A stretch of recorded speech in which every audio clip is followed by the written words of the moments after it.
First of all, that's the type of speech you give when you quit a job you think you're never going back to. Like, take this job and shove it, like type speech. Oh, my God, he put him on blast. Let me tell you something. What that was a takeover. Not just a takeover, but the takeover. See, everyone gets this most famous rap battle wrong. Jay-Z and Nas, Marcus. Everyone talks about you got ethered. And I get why, because it's Nas and he's great and all that. But Ether was just throwing everything against the wall and let's see what sticks, right? Jay-Z in the takeover was surgical precision. And whether or not it was the truth, it sounded like the truth. He didn't say all that much. He had about 4 or 5 points, and each one sounded true, right? So you're like, oh, that was what Aaron Rodgers just did to the Packers. That was a takeover. He killed them with what certainly sounded like the truth. And especially when you hear Brian Gutekunst, who went first, right? He talks to the press first, and he thinks, oh, this will be business as usual, right? So he's just like, come on, B, that's not that sad little press conference. That's not even what it is. And then Rodgers came out and flamed them. Rodgers, I've been saying this all along. He's the boss in the sense that it's his mind you have to change. I said the Packers won this deal, Marcus, because in the end, they bought themselves one more year to win a Super Bowl with an invested Aaron Rodgers, who's going to be invested in his teammates and winning a Super Bowl, and bought themselves 12 months to change his mind. But it has nothing to do with the decision they make. It is 100% the decision Aaron Rodgers makes, because that, my friends, was the takeover. I like it. You bring it in that old rap history that you got, Max Kell. Listen, man, when I saw that interview, the first thing came to my mind, Max, to your point when he flamed him, is he still don't want to be there.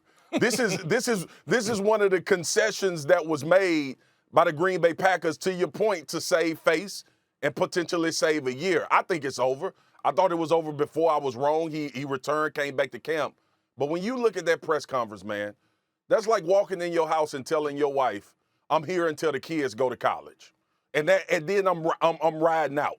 Because when you look an organization squarely in the face with their emblem on the podium and tell them how bad they are at decision making, that is not the way you rectify a situation or work towards rectifying a situation. The second thing is this, though, Max, because I got to play devil's advocate. And look, as a player, man, I respect so much about what Aaron Rodgers said about how they let former players go out and it wasn't the right way and they should have consulted and all of those things. But Max, put Max on the camera. I'm right here. I think I know where you're going with this. You know what, Max? He signed that damn contract when it came up, didn't it? He took the money when it came to him. He took the money. Now I got love. I got love for what he said, bro. That's respectable. That's commendable. Looking out for the guys that he felt were wrong, either on their way out or at the end of their careers. But when that big money came up for Aaron Rodgers, he didn't bring all that up when he was signing his deal. Now he's there in the Marcus, midst. I think he's talking about give him a chance to come back at a reduced rate. Let's figure this out. Like the way he's really talking about Gutekunst and Murphy's people skills. He's not just talking about the Packers brand or his teammates or the fans. He's talking about there are a couple of dudes, I don't like their bedside manner. I don't like the way they treat people, and I'm a person. You're absolutely right. And you know that's what this has been about. It's been about the interaction between people outside of the business part. But all of this transpired before he signed this deal. All of these dudes that he talked about that were treated wrong on their way out, coincidentally, what he's fighting about right now is how he's being treated on the way out. He knew all of that transpired before he signed for all that money with the Green Bay Packers. This is how they do things. And let me ask you this, because, look, Aaron Rodgers has been wronged. If his input and the things that he thought would make this team better wasn't taken into account based on what he's done with the Green Bay Packers, he's absolutely right.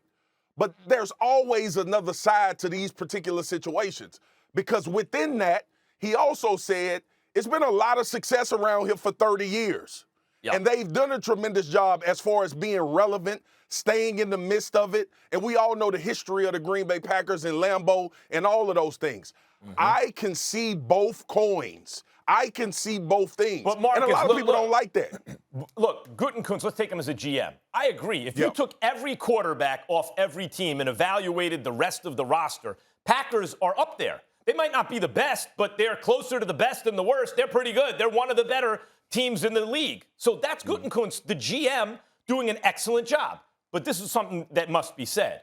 If you dot all the I's and cross all the T's and you're really good at on the margins and paying attention to detail and building a good team, but you alienate your quarterback, who happens to be one of the greatest quarterbacks who ever lived, then you can't call yourself a good GM.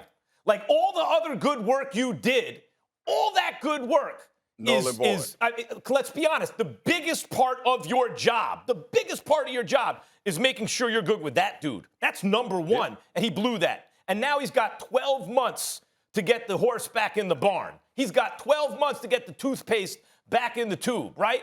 That's not easy, but he's got to start trying. And yesterday's press conference from Gutekunst was a very bad start.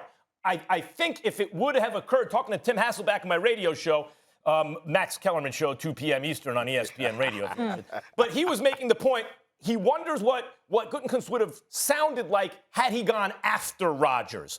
Well, the next 12 months all happens after Rodgers' press conference. Let's see if he can get this done. Marcus, it may feel humiliating for a GM to kind of bow before a player, right? To kneel and scrape.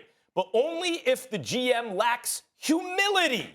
The NFL is a league with military roots, West Point and all that, right? They don't want insubordination. They want chain of command. They want people to stay in their lane. They want them to know humility. Now it's time for a GM to follow suit. It's time for a GM to do what everyone asks the players to do all the time. He has 12 months to get it done. Thanks for watching ESPN on YouTube. For live streaming sports and premium content, subscribe to ESPN+.